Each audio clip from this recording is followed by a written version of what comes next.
என்னடா இது தொட்டடத்தெல்லாம் ஷாக் அடிக்குது. அதானி குரூப் ஒரு பெரிய ஜெயின் கார்பரேட் நம்ம இந்தியாவில். நம்ம யூஸ் பண்ணுற கரண்ட் எங்கேருந்து வருதுன்னு தெரியுங்களா? தமிழ்நாட்டில் என்னையா பண்ணி வச்சிருக்க? அது எப்படி ஒருத்தர் 2000 கோடி கடனாக கொடுத்து இல்லை லஞ்சமாக கொடுத்து 3 லட்சம் கோடி வரைக்கும் லாபம் பார்க்க முடியுமா? யூஎஸில் அரெஸ்ட் வாரண்ட் இஷ்யூ பண்ணியிருக்காங்க இந்த ஜெயின் கார்பரேட் அதானிக்கு. தமிழ்நாடோட பேர் அந்த யூஎஸ் இன்வெஸ்டிகேஷன் ஏஜென்சியோட ரிப்போர்ட்டில் இடம் பிடிச்சிருக்கு. தமிழ்நாடு மட்டுமா?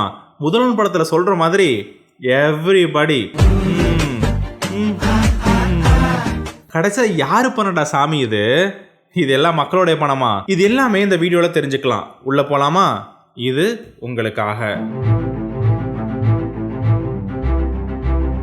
என்னடா கரண்ட் பில் ஏறிட்டே இருக்குன்னு நினைச்சா இதுதான் காரணம் போல. இதுக்கு பின்னாடி ஒரு பெரிய அரசியலே இருக்கு. அதானி எல்லா இடத்துலையும் சொல்லிட்டு இருக்காங்க. யூஎஸ்ல அரெஸ்ட் வாரண்ட் ரிலீஸ் பண்ணியிருக்காங்க. இவருக்கு மட்டும் கிடையாது, இவரு கூட ஒரு 7 பேர் சஸ்பெக்டாக ரிலீஸ் பண்ணியிருக்காங்க. அதானி நம்ம இந்தியாவில் ஒரு பெரிய இடத்துல சோலார் பிளான்ட் இன்ஸ்டால் பண்ணுறாங்க.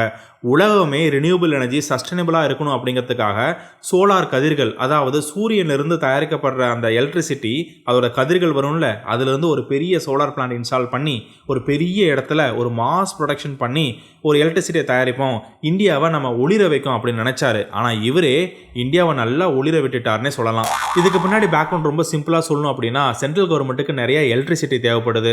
இவி பைக்கு, இவி காசு நிறைய மேனுஃபேக்சர் பண்ணிக்கிட்டே இருக்காங்க. நம்மளுக்கு எலக்ட்ரிசிட்டி தேவைப்படுது. ஸோ ரினியூபிள் எனர்ஜியை ஃபோக்கஸ் பண்ணி விண்ட் எனர்ஜி, சோலார் பவரில் வச்சு ஏதாவது பண்ணலாம் அப்படின்ட்டு ஒரு solar electricity corporation of India organization build பண்ணுறாங்க. இது ஒரு சென்ட்ரல் கவர்மெண்ட் ஆர்கனைசேஷன். அவங்க என்ன பண்ணுறாங்க, எனக்கு ஒரு 12,000 மெகாவாட் தேவைப்படுது அப்படின்னு சொல்ல ஒரு மனதாக அதானி குரூப்பை செலக்ட் பண்ணுறாங்க. அவங்களும் இந்தியாவில் ஒரு பெரிய மாஸ் ப்ரொடக்ஷன் பண்ணி ஒரு 8,000 மெகாவாட் வரைக்கும் தயாரிக்கிறாங்க. மீதி ஒரு 4,000 மெகாவாட் தேவை. அதுக்கு அஷ்யூர் பவர்னு சொல்லிட்டு ஒரு ஆர்கனைசேஷன் யூஎஸ்லேருந்து வராங்க. இப்போ அஷ்யூர் பவர், அதானி குரூப் 2 பேரும் பார்ட்னர்ஷிப் போட்டு சென்ட்ரல் கவர்மெண்ட்டுக்கு ஒரு 12,000 மெகாவாட் கொடுத்துட்டே இருக்காங்க. இது நல்லா தான் போயிட்டு இருக்கு. தயாரிக்கிறாங்க, லாபம் பார்க்குறாங்க, லாபம் பயங்கரமாக போகுது. அதே மாதிரி அதானி குரூப்போட ஷேர் மார்க்கெட்டில் போனீங்கன்னா அதோட ப்ரைஸ் பயங்கரமாக டபுள் ட்ரிபிள்னு போயிட்டே இருக்குது.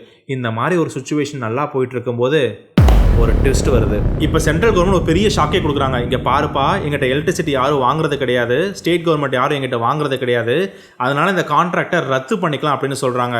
இது முன்னாடியே அந்த கான்ட்ராக்டில் மென்ஷன் பண்ணியிருக்காங்க, டிமாண்ட் இல்லை அப்படின்னா க்ளோஸ் பண்ணிடலாம் அப்படின்னு சொல்லிட்டு. அதானிக்கு ஒரு பெரிய ஷாக். அஷ்யூர் பவர் வர கூட்டிகிட்டு வந்துட்டாங்க யூஎஸ்ல இருந்து. இப்போ ஒரு பெரிய ஷாக், என்ன பண்ணுறதுன்னு தெரியல. யூஎஸ் இன்வெஸ்டிகேஷன் ஏஜென்சியில் என்ன சொல்லியிருக்காங்க அப்படின்னா, அதானி ஒரு 5 ஸ்டேட்டை செலக்ட் பண்ணி அங்கே இருக்க பெரிய பெரிய அஃபிஷியல்ஸ், மினிஸ்டர்ஸ் எல்லாத்தையும் செலக்ட் பண்ணி அவங்களுக்கு லஞ்சம் சுமார் 2,000 கோடி லஞ்சமாக கொடுத்து அவங்க இடத்துக்கு போய் இந்த மாதிரி உங்கள் ஸ்டேட்டில் ஜாப்ஸ் க்ரியேட் பண்ணுறேன், நிறையா இன்வெஸ்ட் பண்ணுறேன், இந்த மாதிரிலாம் பேசி அவங்கள எலக்ட்ரிசிட்டி வாங்க வச்சுருக்காங்க. எங்கிட்ட டேரெக்டாக வாங்காதீங்க, எஸ்சிசிஏல வாங்க, அதாவது சென்ட்ரல் கவர்மெண்ட்டில் வாங்குங்க. அவங்க இன்டேரக்டாக எங்களுக்கு டிமாண்டு க்ரியேட் ஆகும். ஸோ அதனால் நாங்கள் உங்களுக்கு விற்போம், அவங்க உங்களுக்கு விற்பாங்க. இதுதான் கதை அப்படின்னு சொல்லிட்டு எல்லாம் பிளான் பண்ணுறாங்க. ஒரு சாணக்கியத்தனமாக பிளான் பண்ணுறாங்க அதானி குரூப். அதானி மட்டும் கிடையாது, அதானி கூட இந்த 7 பேர், சென்ட்ரல் கவர்மெண்ட்டு, அதுக்கப்புறம் இந்த ஸ்டேட் கவர்மெண்ட்ஸ் பார்த்தீங்கன்னா தமிழ்நாடு, ஆந்திர பிரதேஷ், சத்தீஸ்கருக்கு, ஜம்மு அண்ட் காஷ்மீர், அதுக்கப்புறம் ஒரிஷா, இவங்க எல்லாருமே சம்மந்தப்பட்டிருக்காங்க அப்படின்னு சொல்லிட்டு யூஎஸ் இன்வெஸ்டிகேஷன் ஏஜென்சியில் ரிப்போர்ட் பண்ணப்பட்டிருக்கு. எப்படி இப்படி ஒரு பெத்த லாபம்? 2,000 கோடி கொடுத்து 3 லட்சம் கோடி வரைக்கும் லாபம் பார்க்க முடியுமா? நம்ம இந்தியாவில் தானே அதானி குரூப் இருக்காரு. இங்கே அரெஸ்ட் வாரண்ட் கொடுக்காம யூஎஸ்ல எப்படி அரெஸ்ட் வாரண்ட் கொடுத்தாங்க? அஷ்யூர் பவர் யூஎஸ், அவங்க யூஎஸ்ஏ தான். அது மட்டும் இல்லாமல் அதானி அங்கே போய் ஃபண்ட் ரைஸ் பண்ணுறாரு. ஸோ அங்கே ரைஸ் பண்ணும்போது அங்கே பொதுவாகவே ஸ்க்ரூட்னிட்டி பண்ணுவாங்க, செக் பண்ணுவாங்க, பேக்ரவுண்ட் செக் பண்ணுவாங்க, என்ன நடந்திருக்கு, இந்த கம்பெனி எப்படி உருவாச்சு, எப்படி லாபம் சம்பாதிக்கிறாங்க, எப்படி டிமாண்ட் கிரியேட் பண்ணுறாங்க, எல்லாமே அனலைஸ் பண்ணுறாங்க.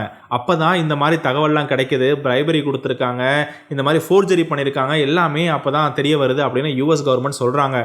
ஆனால் அதானி குரூப் பக்கம் என்ன சொல்கிறாங்க, இது எல்லாமே பேஸ்லெஸ், இது கண்டிப்பாக உண்மை கிடையாது, இது ஒரு சித்தரிக்கப்பட்டவை, இந்தியாவோட இமேஜை டவுன் பண்ணும் அப்படின்னு சொல்லிட்டு பிஜேபி கூட ஒரு சில இடத்துல சொல்கிறாங்க. இப்போ அதானி குரூப்புக்கு மட்டும் கிடையாது, நாளைக்கு இந்தியாவிலேருந்து ஒரு ஆர்கனைசேஷன் போய் அங்கே ஃபண்ட் ரைஸ் பண்ணாலோ இல்லை அங்கே ரிஜிஸ்டர் பண்ணாலோ கண்டிப்பாக நம்பகத்தன்மை போச்சு இந்தியாவுக்கு. அதுவும் ஒரு ஃபாரின் அஃபிஷியல் ஆந்திர பிரதேசில் ஒரு முக்கியமான இடத்துல இருக்கிற ஒருத்தருக்கு பயங்கரமான அமௌண்ட் கொடுத்துருக்காங்க, ஒரு லஞ்சம் கொடுக்கப்பட்டிருக்கு அப்படின்னும் ஒரு உறுதியாக சொல்லப்பட்டிருக்காங்க அந்த யூஎஸ் இன்வெஸ்டிகேஷன் ஏஜென்சி ரிப்போர்ட்டில்.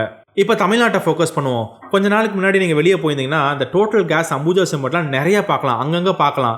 இது எப்படின்னு பார்த்தீங்கன்னா அதானி குரூப் நம்ம தமிழ்நாட்டில் 42,000 கோடி இன்வெஸ்ட் பண்ணுறதா கையொப்பமாக இருக்குது. அது என்னென்னு பார்த்தீங்கன்னா ஒரு கம்பெனி கிடையாது, Adani Connex, Adani Green, Ambuja Cement, Total Gas, இந்த மாதிரி அதானி குரூப் சம்மந்தப்பட்ட ஆர்கனைசேஷன் எல்லாமே நம்ம தமிழ்நாட்டில் 42,000 கோடி இன்வெஸ்ட் பண்ணியிருக்காங்க. அதுவும் மறுபடியும் அதானி கிரீன் எனர்ஜி மட்டும் ஒரு 24,500 கோடி இன்வெஸ்ட் பண்ணுறாங்க. தமிழ்நாட்டில் மட்டும் கிடையாது, இப்போ இந்த சத்தீஸ்கர், ஜம்மு அண்ட் காஷ்மீர், ஆந்திர பிரதேஷ், ஒரிசா அதெல்லாம் சொன்னல, இந்த எல்லா மாநிலங்களையும் பார்த்தீங்கன்னா இன்வெஸ்ட் பண்ணியிருக்காங்க. எங்கெல்லாம் வந்து பிரைபரி நடக்கப்பட்டதாக சொல்லப்பட்டிருக்கோ அங்கெல்லாம் இங்கே இன்வெஸ்ட்மெண்ட் அதானி குரூப்லேருந்து ஆயிருக்கு. நம்ம தமிழ்நாட்டில் கவர்மெண்ட் நிறைய வளர்ச்சி கொண்டு வரோம், நிறைய இன்வெஸ்ட்மெண்ட் கொண்டு வந்திருக்கோம், இவ்வளோ கையொப்பம் வாங்கியிருக்கோம் அப்படின்லாம் சொல்கிறாங்க. ஆனால் இதுக்கு பின்னாடி எவ்வளோ பெரிய சம்பவம் இருக்குங்கிறது இந்த மாதிரி விஷயங்கள்லாம் வரும்போது தான் தெரியுது. ஸோ இதை நீங்கள் எப்படி பார்க்குறீங்க? இதுக்கப்புறமும் ஒரு ட்விஸ்ட் இருக்குது. அதாவது சென்ட்ரல் கவர்மெண்ட் பிஜேபி, அவங்க எஸ்சிசிஎன் ஆர்கனைசேஷன் அவங்களுக்கு கீழே தான் கண்ட்ரோல் ஆகுது, ஒரு சென்ட்ரல் கவர்மெண்ட் ஆர்கனைசேஷன்.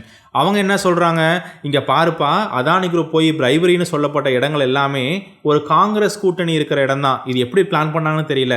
இப்போ உதாரணத்துக்கு நம்ம ஊரில் வந்து டிஎம்கே, ஆந்திர பிரதேஷில் அவரோட ஆட்சி, ஜம்மு அண்ட் காஷ்மீர், சத்தீஸ்கர், ஒரிசா, இது எல்லாமே இந்தியா பிளாக் அப்படின்னு சொல்லப்படுற கூட்டணி சம்மந்தப்பட்டவங்க தான்.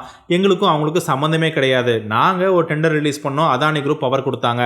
சரி, அப்படியே காங்கிரஸ் பக்கம் என்ன சொல்கிறாரு, அவர் ராகுல் காந்தி என்ன சொல்கிறார் அப்படின்னா, எப்படி இப்படி ஒரு ஃப்ராட்ஸ்டரை வந்து நம்ம இந்தியாவில் ஃப்ரீயாக நடக்க விட்டீங்க, இந்தியாவில் அரெஸ்ட் பண்ணாமல் யூஎஸில் கண்டுபிடிக்கிறாங்க, இது சரியில்லையே சென்ட்ரல் கவர்மெண்ட் அப்படின்னு அவர் சொல்கிறாரு.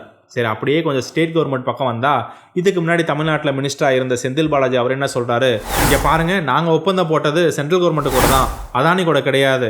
ஸோ அதனால் எங்களுக்கும் அதானிக்கும் சம்மந்தம் கிடையாதுங்க அப்படின்னு நம்ம தமிழ்நாடு கவர்மெண்ட்டில் சொல்கிறாங்க. பிஜேபி ஒன்று சொல்கிறாங்க, காங்கிரஸ் ஒன்று சொல்கிறாங்க, நம்ம தமிழ்நாடு கவர்மெண்ட் வேறு சொல்கிறாங்க, ஆந்திராவிலும் இதே மாதிரி தான் சொல்கிறாங்க.